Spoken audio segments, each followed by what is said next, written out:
Well, good morning, girls.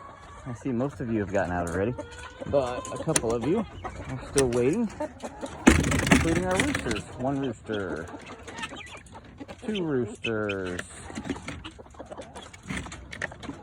Oh, our third rooster must have been out already. Impatient for me to put the food into their hopper, but I don't mind. I enjoy watching the chickens.